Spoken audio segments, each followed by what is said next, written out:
Hello. बोलो। मैं दोबारा आपके चरणों में सादर प्रणाम करता हूँ। हाँ, आपका प्रणाम स्वीकार है, आपको प्रणाम।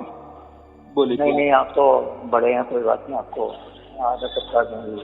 तो क्या है महाराज जी, ये सारा जो अभी जो क्रिएशन हो रही है ना कालखंड में, हाँ हाँ हाँ, इन लोगों ने सब जगह मैंने जाके देखा, ज्ञान मार्गी हो, ज्ञान मार्गी, इन लोगों ने फिर ढोंग फैला रखा है। कोई रास्ता ध्यान का रास्ता और कोई कर्म का, और खास तौर पे जो ब्राह्मण भी है उसमें भी जो लेवल था ब्राह्मणों का, उसमें भी बहुत, मैं ये नहीं कह रहा कि बिल्कुल नहीं होंगे, तो वो जो संगत है पूरी तरह से टूटी हुई है यहाँ पे इस कलिकाल में। यानी कि किसी से भी बात करो, किसी से भी कहो, सिर्फ पढ़ाई पढ़ो, जानो, बता रहे हैं, सुना रहे हैं, यानी ले जाना, चलाना और दिखाना, ये शब्द नहीं। सुन के सुननी हो जाओ, पढ़ के हो जाओ, बस। ये जो दो चीज मैंने प्रैक्टिकल करी। हालांकि मेरा जो खुद का एक्सपीरियंस है, मैंने यही करा कि मेरे को जो शांति चाहिए थी वो मेरे को नहीं मिली। यहाँ भी गए वही वाली बात है कि हाँ, ये था कि शब्द आया, मैंने विश्वास करा और मैं भाग लिया, आया विश्वास किया, पर अब मैंने कह दिया विश्वास नहीं करूंगा। ये अकल है, क्योंकि मन बहुत दौड़ाता है। मैं जब तक शब्द पे नहीं आऊंगा, इल्म ले लूंगा, और जब तक अमल नहीं होगा मैं ऐसे विश्वास नहीं करूंगा। बराबर। तो जहाँ तक है मैं ठीक हूँ या गलत हूँ, मैं अपना ही प्रैक्टिकल की बात करता हूँ, मैं किसी की बात नहीं करूँ, किसी गुरुआ की या किसी किताब की, क्योंकि जो आपने सारा बता दिया है। और बाकी जो रहती की बात है, ये तो जो आप कर रहे हो ये बहुत बड़ी चीज है, वर्ल्ड वाइड है, और ये ब्रह्मांडों की बात है। चलो मेरे को ऐसे ही बोला कि क्या तुम्हें उस क्रिएशन की पता है, वो रचना करके आद्या नहीं उसने, मन की से क्या कर भाई, वो भी उसका बेटा, मैं भी उसका बेटा, शक्ति के पुत्र हैं। बराबर। मुझे ना कोई ब्रह्मांड चाहिए, ना कोई मुझे साधन चाहिए, ना मुझे लाल किला चाहिए, मुझे वो चाहिए जिसकी वजह से ये सब है, बस। मुझे ज्यादा ज्ञान भी नहीं करना, मुझे कोई मंडल में नहीं जाना, किसी ब्रह्मांड में नहीं जाना, और ना मुझे मालिक बनना। मेरा मालिक जो मेरा पिता है, मुझे अपने पिता से मतलब है, बस। तुम क्यों बेकार में इतनी बातें करते हो, ये है फलाना है, हाँ लिखा है, चलो ठीक है, हमारे शास्त्रों में लिखा होगा, पर मैंने तो नहीं देखा ना। तो इस टाइप की बातें महाराज जी, ये चीजें ठीक नहीं है। हालांकि जो सतमार्गी है, उसके पे चलने वाला व्यक्ति है, उसे क्या मतलब है इन बातों से? नहीं,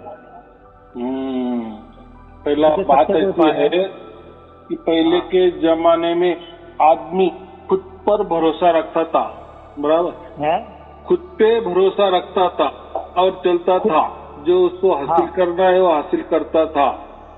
लेकिन बाद में कैसा हो गया, लोग कर्म कांड के पीछे ज्यादा लग गए, और जो कर्म कांड करवाते हैं हमसे, वो कहते हैं कि हम ब्रह्मा के मुख से हमने जन्म लिया है, यानी हम थोड़ा श्रेष्ठ है।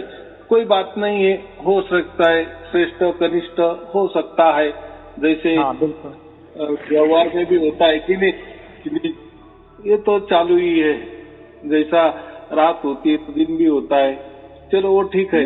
तो जब ये कर्म कांड शुरू हो गया ना, तो लोगों ने खुद की खोजबीन शुरू यानी बंद ही कर दी। मैं कौन हूँ, ये समस्या सबसे बड़ी, ये बंद ही कर दी, और फिर लोग दूसरों के ऊपर भरोसा रखने लगे। जैसे कोई गुरुआ मंत्र दे रहा है, कोई आपने कहा कोई कर्म कांड कर रहा है, ये करो वो करो, यानी ऐसा समझो कि आदमी के जन्म से पहले, यानी जैसी जो माताएं होती है गर्भ धारण करती हैं, वहां से जो शुरुआत हो जाती है कर्म कांड से, तो मरने तक के बाद भी 1 बरस प्रथम पुण्य स्मरण हम कहते ना, यानी जब हम गर्भ में आते हैं वहां से कर्म कांड शुरू हो जाता है, तो जीवन भर चलता ही है, और बाद में मरने के बाद भी 1 बरस तक वो कर्म कांड चलता ही है। तो देखो कि क्या है, यानी जो दूसरा कहेगा उसके मुताबिक चलना। और होता क्या है उसमें, आपको एक कसम दिलाई जाती है, अगर आपने फलाना कर्म नहीं किए तो आपके ऊपर मुसीबत आ सकती है, आपके परिवार में मुसीबत आ सकती है। कौन सी मुसीबत? आपके परिवार के किसी सदस्य का मृत्यु हो सकता है या आपकी भी मृत्यु हो सकती है। आपको ये करना अनिवार्य ही है, बराबर। तो क्या होगा, ये कर्मकांड ऐसा समझो,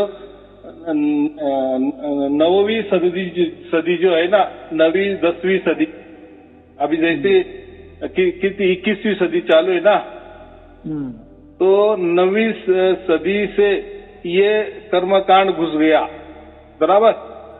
तो हर कार्य में मृत्यु का भय, हर कार्य में मृत्यु का भय। और देखो, सबसे बड़ा भय तो मृत्यु का ही होता है ना, प्राणी भी हो, कोई भी हो, हम तो मनुष्य है ना।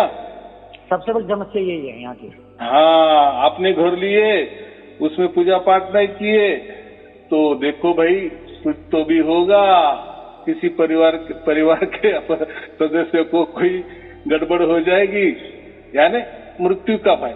हर किसी शास्त्र में, आप शादी कर रहे हो, मुहूर्त नहीं देखेगा तो मृत्यु आपकी तय है, यानी हर बात में मृत्यु का भय।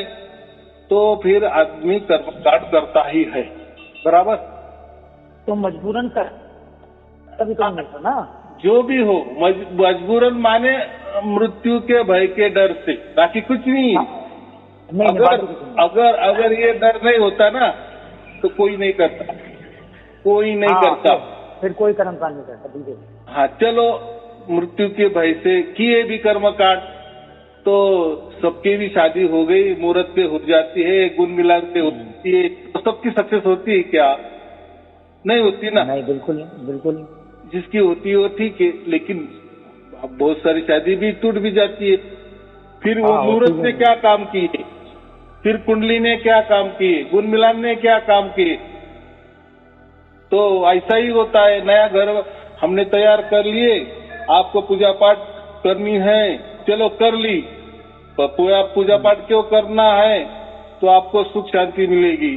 घर के सदस्य जो है, यहाँ जो भी ये परिवार के सदस्य इस घर में रह जाएंगे, उनको सुख शांति मिलेगी। तो चलो, बहुत सारे लोग घर भी नया तैयार करते हैं, पूजा पाठ भी करते हैं, बड़ी बड़ी 3-3, 4-4 दिन पूजा पाठ करते हैं, लाखों रुपए का खर्चा करते हैं। तो सब सुखी है क्या? ऐसा होता है। और पहली बात तो सुख दुख की इनको जरूरत है ही क्या? अगर मान लो मेरे पास मेरे शरीर पे प्राकृतिक आ गई, तो नुकसान क्या हो रहा, चली भी जाएगी। हाँ, तो ये जैसी रात होती है तो वापिस दिन होता ही है, दिन आता है तो रात होने वाली है। श्वास लेते तो श्वास छोड़ना भी पड़ेगा।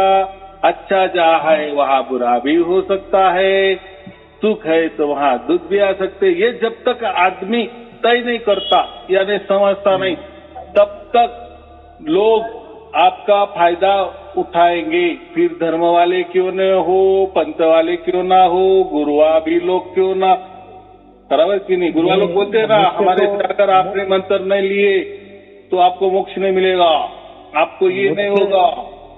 मुझसे तो परेशान रहते हैं बहुत ज्यादा गुरुआ। मैं तो ये कहता हूँ कि मुझे कुछ नहीं चाहिए, संसारी चीजों के लिए मैं जाता ही नहीं। तो मुझसे तो ये कहते हैं तुम कुछ संसारी चाहिए मुमकिन नहीं, कोई पद चाहिए मुमकिन नहीं, कुछ पढ़ाई चाहिए मुमकिन नहीं, पोस्ट चाहिए नहीं। मैं पहले मना कर दूं, तो मुझे जब चाहिए ही नहीं, मुझे चाहिए परमात्मा, तो मैं क्यों इधर उधर की बातें करूँ? और मैं कभी शरीर ठीक करने के लिए भी नहीं बोलता कि मेरा शरीर बलशाली हो। शरीर भी कोई ऐसा मेरा कोई ज्यादा अच्छा कर पहलवान नहीं है, और आज मतलब ठीक ठाक जो भी है, कमजोरी है, तो उसको ज्यादा कुछ नहीं बोलता। तो यही बात है कि हमने गर्भ से हम गर्भ में थे ना, वहां से जो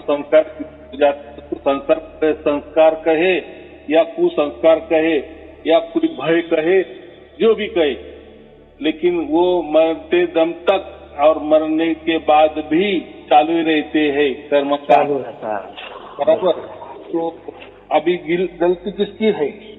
डरा हुआ कौन है? हम ही है ना, जी भी डरा हुआ। यानी हम कर्मकांड को ज्यादा प्राधान्य देते हैं ना, वो हमारा जीवन का फैसला करने वाले है ना। कर्म कांड में ये गुरु लोग भी आते हैं, जैसे वो बोलते हैं ना, हमारे पास आ जाओ, हमारा चरण अमृत को पी लो, बराबर, हमारी पूजा कर लो, हमारे पास छुओ, हमारा मंत्र ले लो, हमारा कहना मानो। ये भी कर्म कांड है। ऐसे कर्म कांड के हजारों प्रकार अलग अलग है। दिखने में थोड़े से अलग होता है, दिखने में नाम तो अलग दे देते हैं, लेकिन होता ही कर्मकांड ही कर्मकांड होता है, बराबर। कर्मकांड और जो आपने रहस्य खोला, ये तो बड़ा ही अद्भुत विचित्र और बड़ा दिलचस्प बात है जो आपने करी। ये तो हर्षवत का तो इन लोगों ने बड़ा, भाई इस इलाके में कोई भी नहीं है वो गुरु है, उस इलाके में पूरी हिंदुस्तान में, मतलब इस तरीके से फैलाते हैं, 1 से 2, 2 से 4, मतलब मिशन चल रहे हैं। अरे तो परमात्मा मिशन में थोड़ी है। हाँ, अगर परमात्मा मिशन तो फिर मैं और आप भी मिशन चला लेंगे। मुझे वही कहना है कि परमात्मा को क्या पड़ी है, उसका प्रसार प्रचार होना चाहिए या उसको मानना चाहिए, या उसकी वो कह रहा है, कोई परमात्मा कह रहा है कि मेरी मान बढ़ाई करो, मेरा प्रसार प्रचार करो। उसको क्या जरूरत है? उसने मेरे से कोई एग्रीमेंट थोड़ी करा है कि मैं मिशन चलाऊं। हाँ, और मेरे लिए मिशन चलाए या आप चलाएं, ऐसा तो कुछ चलाएं। और किस परमात्मा ने इनको उनकी एजेंसी दे दी कि तुम मेरे नाम पे ये करो वो करो? पता ही नहीं, ये भी नहीं पता इनको कुछ नहीं पता। तो यही कहते हैं ना खुद कि परमात्मा ने मुझे ऐसा बताया, परमात्मा ने मुझे वैसा बताया, परमात्मा ने उसका प्रसार प्रचार करने को कहे, पर परमात्मा ने कुछ नियम। इन लोगों ने किताबों में झूठा भ्रम बना के अपना नाम लिख दिया, बस और कुछ नहीं है। झूठा जो कबीर साहब की किताब है उस पर भी मोहर लगा देते हैं ये, और कुछ नहीं है इससे ज्यादा। ये सब भ्रमित करने में लगे हुए हैं सब, माने ये ऐसा है वैसा। माने कर्म कांडों में वो लोग मृत्यु का भय दिखाते हैं, तो ये गुरुवाल लोग यहाँ परमात्मा का भय दिखाते हैं। तो देखो, परमात्मा कोई काल नहीं है, कोई राक्षस नहीं है, कोई भूत नहीं है, कोई यम नहीं है, कोई हंटर चलाने वाला नहीं है। ये जब लोगों को पता चलेगा ना, अरे परमात्मा तो परम दयालु है, वो अपने बच्चों के ऊपर सिर्फ और सिर्फ प्रेम ही करता है, क्यों उसके नियम बच्चों के ऊपर ला देगा? अब हम ये माया में रहते हैं, यही तो बहुत बड़े नियम है ना, तो यही काफी हो गए। तो और क्यों परमात्मा कहेगा कि ये नियम से चलो, वो नियम से चलो, ये करो, ये मेरा मंत्र ले लो? तो ये सब बकवास बात है, ऐसा कुछ नहीं है। ये परमात्मा के नाम पे धोखाधड़ी है, बराबर। और वो ब्रह्म के नाम, वो लोग ब्रह्म के नाम धोखाधड़ी करते हैं, तो यहाँ गुरुआ लोग परमात्मा के नाम धोखाधड़ी करते हैं, बराबर। तो कोई तो इसकी तो हद इतनी भी गई है, तो मैं ही परमात्मा हूँ, करो मेरी पूजा, करो मेरी आरती, ले लो मेरा अंगूठे का चरणामृत ले लो, तीर्थ ले लो, यहाँ तक लोग गई है। इसका माने मतलब ऐसा है कि इनको कुछ मालूम नहीं है, ये सब बकवास कर रहे हैं, ये लोगों को डरा रहे हैं, धमका रहे हैं, और अपना क्या बोलते हैं बिजनेस बना रहे हैं। बिजनेस इन्होंने शुरू कर दिया। अगर इनकी बातों पे आपने कोई कार्य बताया मेरे को, तो मुझे जो कार्य करूंगा मैं, तो आप जब इस रास्ते पे चलोगे तभी तो मेरे को बता सकते हैं ना। अगर आप ठीक है तो आप मेरे को क्यों अधिकारी बन गए उस बात पे? तो यही सवाल कबीर साहब ने किया था, गुरु नानक देव जी ने किया था। अगर परमात्मा है ना, सच्चा है ना, सत्य है ना, तो वो खुद चल के आएगा ना, उसकी पहचान देगा ना। हम तो बंधे हुए हैं ना, ये मोह माया के जाल में है ना। तो परमात्मा अगर सत्य है तो उसकी तरफ से आएगा, क्योंकि सत्य की ताकत तो सबसे बड़ी होती है। आत्मा तो कभी सत्य नहीं हो सकती, जीव तो कोई सत्य नहीं हो सकता, या शरीर तो कोई सत्य नहीं हो सकती। मैंने महाराज जी यही बड़े सवाल करे कुछ गुरुओं से कि यदि तुम गुरु, आप गुरु हो और हम चेला हैं, ठीक है। चेला का सीधा सीधा मतलब है चलने वाला, ठीक है। तो कहते हैं कि तुम चल नहीं पा रहे, तुम्हें अकल नहीं है, तुम ध्यान नहीं करते हो, गुरु का तुम्हें अकल नहीं है, ठीक है। चलो हम तो बच्चे हैं, हमें समझ नहीं, आप तो गुरु, हम तो चला सकते हो, ठीक है, तो आप हमें चलाओ, कैसे चलना है, कहाँ गलती बिठाओ अपने साथ में, तो वो भी नहीं करते। फिर आपके अंदर अगर परमात्मा उतर गया है या आप खुद ही परमात्मा है, तो परमात्मा जैसे कोई कर्तव्य भी करके दिखाओ ना, हमारा माइंड चेंज करो डायरेक्ट। गुरु हो, बराबर, आप परमात्मा नहीं हो, आप गुरु हो। आप गुरु हो, मैं परमात्मा की बात नहीं, आप गुरु हो, तो आप जो खेला कह रहे हो, इससे वही तो बनेगा जिसको चलाओगे आप। कहने से क्या होता है, कहने से क्या होता है कि तू मैनेजर है या तू मालिक है या तू ब्रह्मांड का मालिक है, उस कहने से क्या होता है, तू उस करके भी तो दिखा। बराबर है। तो मैंने कहा अगर तुम चेला बना रहे हो तो चल हमें चला के दिखाओ। तो कहते हैं नहीं, चला के तो तुम्हारे में कमी है, हाँ हम नहीं चला सकते। तो फिर मैंने कहा एक काम करो कि यदि तुम नहीं चला सकते तो तुम वो चेला बता दो जो चल रहा हो, जो तुम्हारा चेला, हम तो इस लायक नहीं, जो तुम्हारे लायक हो उस चेले का नाम बताओ, उससे मिल लेते हैं। वो दिल्ली में हो, महाराष्ट्र में हो, इंडिया में हो, अमेरिका में हो, हम उससे बात करते तू कैसे चला था, तो हम चलना सीख लेंगे। भाई या तो गुरु बताते, चेला बताते, दोनों में से एक का तो पता बता। हम परमात्मा का नहीं पूछ रहे, तो चेले पता बता दे, हम चेले से ही गलत तो नहीं कहा। बराबर है। तो बात ऐसी है, ये गुरुवाई तो करते हैं, खुद को परमात्मा कहते हैं, भगवान भी कहते हैं, ईश्वर भी कहते हैं, सर्वोच्च भी कहते हैं, तो लेकिन कुछ करते नहीं ना, सब कुछ चेले को ही करने को बोलते हैं। ये ले लो मंत्र, ये ले लो ध्यान, ये ले लो नियम, ये ऐसा करो, वो ऐसा करो, ये पाठ करो, ये मेरी पूजा करो, ऐसे ये व्रत करो। तो फिर आप क्या कर रहे हो? नहीं, वो तो सब हमने कर लिया ना, वो तो सब हमने कर लिया। हम तो ये कह रहे हैं हमें परमात्मा से मत मिला, हमें गुरु से मत मिला, हमें गुरु से नहीं मिलना। तो कबीर साहब से मत मिलवा, तू खुद ही कबीर है, खुद ही गुरु है, सब कुछ है। तू सिर्फ इतना बता रहे, जो चेला चल रहा है, जो 5वीं क्लास में बैठा है, पहली क्लास में बैठा है, 10वीं क्लास में बैठा है, तो उससे मिलवा दे बस। तो उससे मिलवा दे, उसकी संगत कर करके हम चलना सीख लेंगे, तो उसमें क्या डर है। तो बात ऐसी है। तो हाँ, तो ये देखो कितने गहरे रहस्य हैं इन लोगों के, ये उस बात का जवाब नहीं देते और ये यूं कहते हैं। तो ऐसा है, बात नहीं देते माने, बस इनका बिजनेस है, बाकी कुछ नहीं है। बस इसलिए इन्होंने आप परमात्मा को अज्ञात करके रखा है, और अज्ञात क्यों करके रखा है, तो वो इनके हाथ में है। इनका कहने का मतलब अज्ञात माने हमको परमात्मा के बारे में सब कुछ मालूम है, लेकिन हम बताएंगे उनका मंत्र, हम बताएंगे उनका ठिकाना, हम बताएंगे उनका नाम, हम बताएंगे उनका रूप, तो ये परमात्मा से बड़े हो गए। बराबर की नहीं? क्योंकि परमात्मा का सब कुछ ये बता रहे, माने ये तो ऊंचे हो गए ना, इसलिए बोलते हैं कि हम गुरु आप हो गए, हम सदगुरु हो गए। तो बात ऐसी है, ये सब झूठी बात है, ऐसे किसी को भी नहीं होता है। परमात्मा किसी को भी ऐसी एजेंसी नहीं देता, या परमात्मा किसी के अंदर नहीं उतरता। तो अच्छा है, परमात्मा की लीला परमात्मा जाने। अरे वो अगर सर्व सामर्थ्यशील है, सर्वज्ञ है, सर्वशक्तिमान है, तो वो कुछ भी कैसा भी कर सकता है ना। उसके लिए कोई मनुष्य शरीर देह की जरूरत थोड़ी हो पड़ेगी, या इसके ऊपर आधारित रहेगा क्या, इसकी क्या बोलते हैं, आधार लेगा क्या मनुष्य का?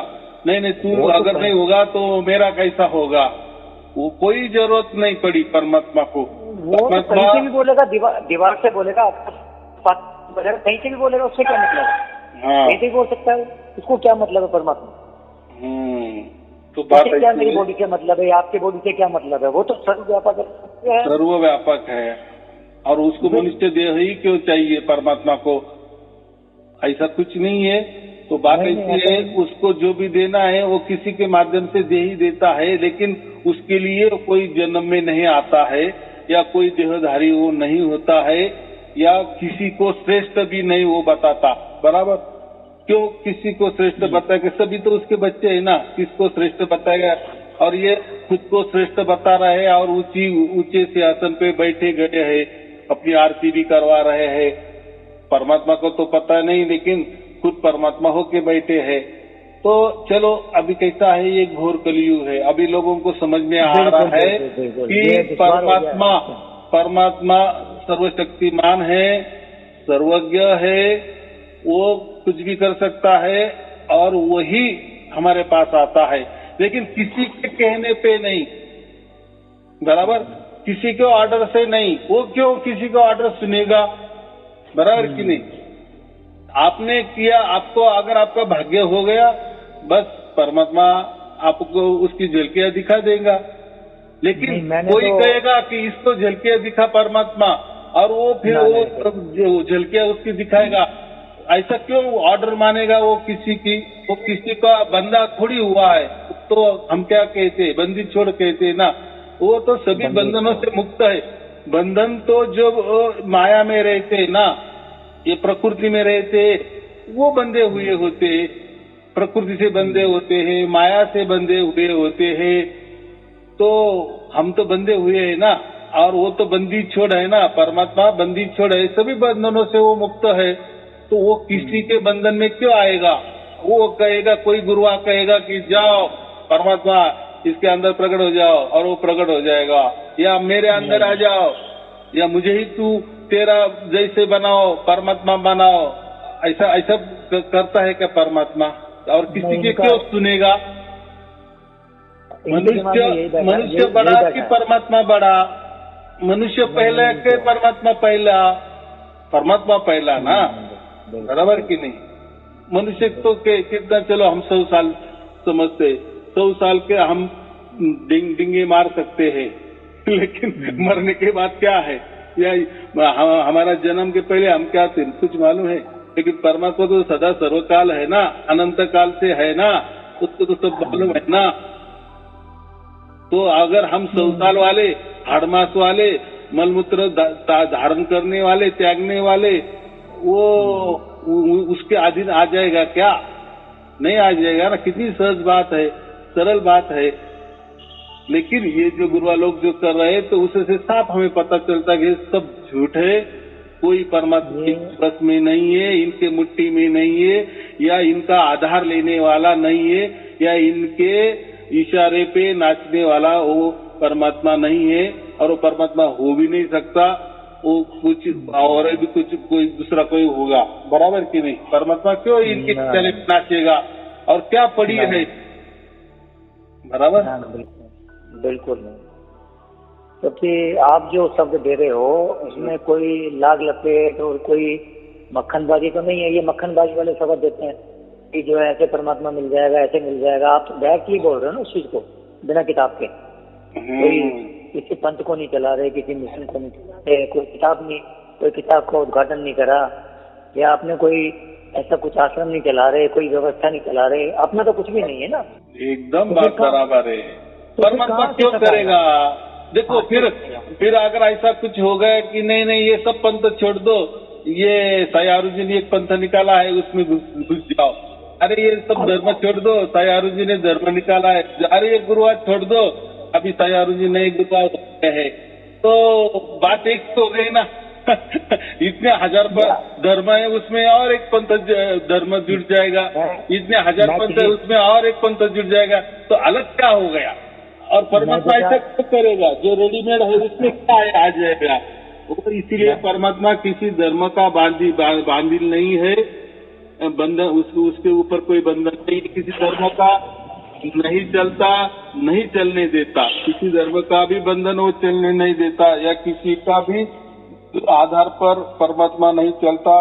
वैसे किसी पंथ के इशारे पे भी नहीं चलता, किसी मनुष्य के इशारे पे भी नहीं चलता, किसी गुरुआ के इशारे पे नहीं चलता, या किसी मनुष्य को ऊंच या नीच नहीं बनाता। उसके लिए सभी इंसान तरीके है, सब उसके बच्चे है, सबके ऊपर वो प्रेम ही करता है, बराबर।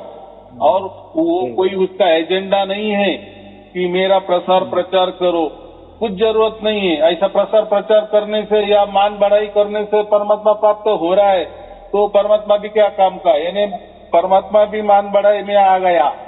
हम बराबर के परमात्मा की भी मान बढ़ाई की, परमात्मा खुश हो जाता है, अरे वाह क्या बच्चे तूने, मेरा तो बहुत बढ़िया गुणगान किए हैं, बस मैं तुझे खुश हो गया हूँ।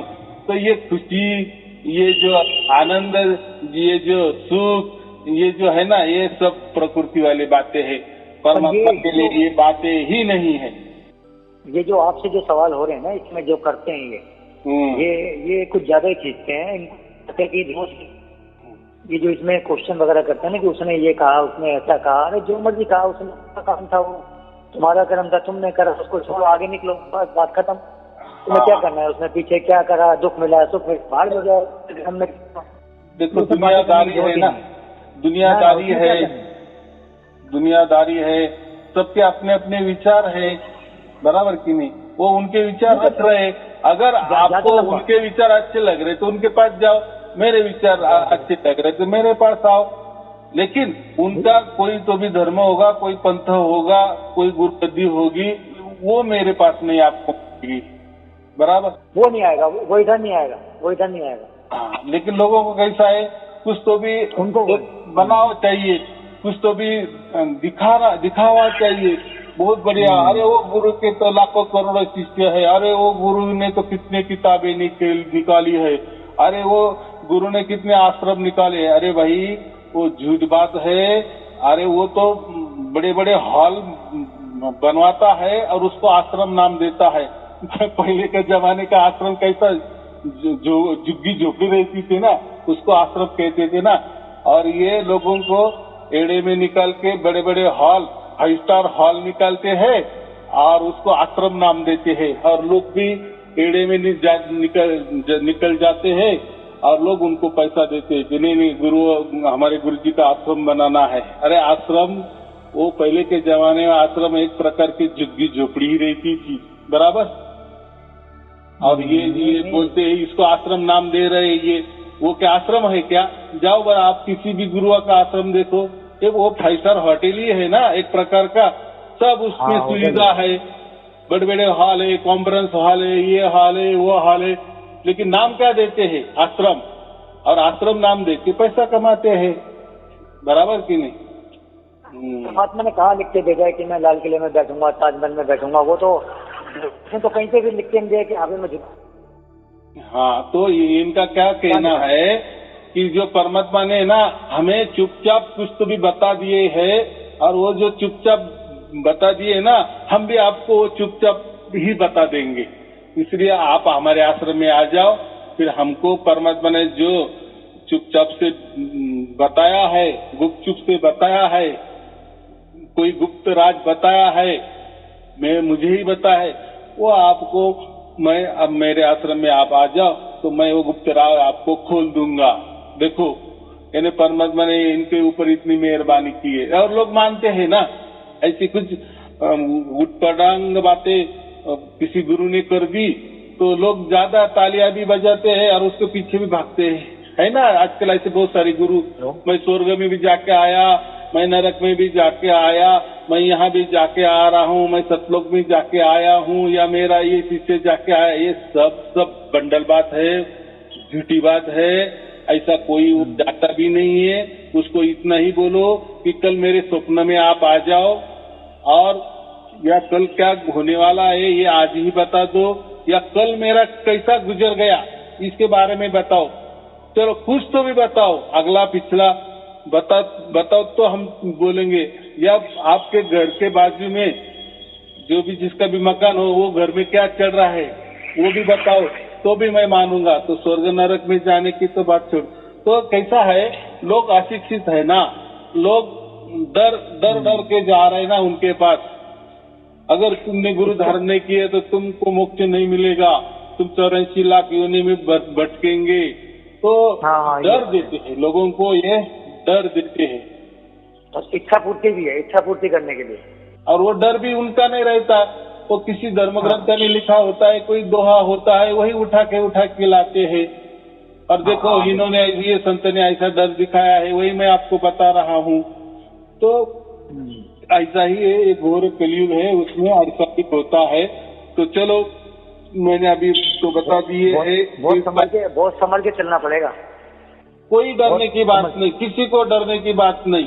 और परमात्मा किसी को डराता नहीं है, परमात्मा किसी को भी डराता नहीं है। क्योंकि वो अपना बाप है, वो बच्चों को अच्छा ही रास्ता दिखाता है। तो बस हमें उसका हाथ पकड़ना है और वही आ जाता है और अपना हाथ वही उसके द्वारा, उसकी मर्जी से, उसकी तरफ से, और उसका हाथ वो अपनी तरफ करता है। क्योंकि बच्चा है ना, बच्चा तो चल फिर भी नहीं सकता ना, बच्चा तो उड़ भी नहीं सकता ना, बच्चा तो पूरी तरह से अज्ञानी है ना, ऐसा जो कि अपंग ही है बच्चा, बराबर की नहीं। तो जो भी कुछ करने वाला वो करेगा, हमारा बाप करेगा, परमात्मा करेगा, क्योंकि वो सर्वशक्तिमान है ना। वो जो करेगा हम बच्चे नहीं कर सकते, बराबर की नहीं। और उसका अधिकार भी है, हमारे पास आना उसका अधिकार है, हमारा उसके पास जाना कोई अधिकार नहीं है। ये गुरु वालों ऐसे ही बोलते हैं, नहीं नहीं ऐसा कैसा, हमको ही परमात्मा के पास जाना है, परमात्मा की ओर जाना है, ये ले लो मंत्र, ये ले लो ध्यान, चलो परमात्मा की ओर। फिर किसको मिला परमात्मा, किसको नहीं मिला। और ये खुद की तो कहानी तो बता देते हैं, झूठ मूठ की कहानी, कि मैं परमात्मा के पास जाता हूँ, परमात्मा मेरे पास आते हैं, मुझसे बातचीत करते हैं, वही बातचीत में आपको बोलता हूँ। तो ये सब झूठ का बहाना में वही करते हैं और अज्ञानी शिष्य वो मान लेते हैं, बाकी क्या है। इसलिए तो वो उनका जो लोग बढ़ते हैं ना, इसलिए बढ़ते हैं। तो मैं यही कहता हूँ ज्यादा दिन नहीं चलेगा। देखो तो फिर ऐसे बहुत सारे गुरुआ हो भी गए हैं और खत्म भी हो गए हैं, और जो है उनकी हालत आज क्या है सब जानते हैं, या जो भी बाकी गुरु बच्चे हैं तो उनकी हालत वो होने वाली है। लेकिन बोलते हैं ना, सबके दिन आते हैं, सबके दिन आते हैं। तो मैं कह रहा था महाराज जी, जैसे मान लो अब ये करते हैं सार नाम का, सार शब्द का, तो इसमें जो दीक्षा का है वो सुबह 3 बजे सुनना है या कभी भी सुन सकते हैं? कुछ करना नहीं है, जो भी होगा परमात्मा की ओर से होगा। हमको कुछ बैठने की भी जरूरत नहीं, कोई ध्यान करने की भी जरूरत नहीं, कुछ भी करने की जरूरत नहीं। हम हमारा दिन भर का दिनचर्या जैसी करते हैं वैसा ही करना, उसके लिए कोई भी बंधन नहीं है। जैसे ही हम खाते हैं वैसा खाना, जैसे पीते हैं वैसा ही पीना, जैसे रहते हैं वैसा ही रहना, जैसे सोचे, यानी हमारे जीवन में कुछ भी बदलाव नहीं करना है। बस हमें एक बार परमात्मा समझ में आ गया ना, तो फिर बाकी काम परमात्मा का है, बराबर आप सब कुछ उसकी झलकियां भी देता है और उसका ज्ञान भी देता है। लेकिन उसकी झलकियां पाने के लिए, उसका ज्ञान पाने के लिए हमें कुछ भी करना नहीं है। हम जैसे रोजी रोटी कमाते हैं वैसा ही करना, हमारा काम करते जाना। बस देखो फिर परमात्मा की कृपा जो है ना आपे आप होने लगती है, उसको हम भाग्य कहते हैं। कृपा और भाग्य एक ही बात है, ये 2 शब्द है, लेकिन उसके अर्थ है कि परमात्मा की कृपा हो जाती है। तो मैं वही कहता हूँ कि हमारा जब भाग्य होता है तभी परमात्मा की कृपा हो जाती है। तो हमारा भाग्य फिर क्या है, कैसा है, कब होता पूरा, वो परमात्मा को मालूम है। उसके अंदर भी नहीं जाना कि मेरा भाग्य कब जगेगा, वो परमात्मा के ऊपर छोड़ दो। क्योंकि आपके अंदर क्या विचार चल रहे, आपकी क्या चाहते, परमात्मा पूरा जानता है। एक बार परमात्मा ही सबको समझ में आ गया ना कि कोई मंत्र में परमात्मा नहीं है, कोई ध्यान में परमात्मा नहीं है, परमात्मा के पाने के लिए कोई नियम नहीं होते हैं, या कोई शरीर हमको खपाना नहीं है, कोई मन का खिलवाड़, हमारे मन के साथ खिलवाड़ नहीं करना है, कोई शरीर के साथ खिलवाड़ नहीं करना है। चलो ठीक है, आपको और आपके परिवार के लिए शुभ आशीर्वाद। सत साहिब जी, सत साहिब जी, सत साहिब।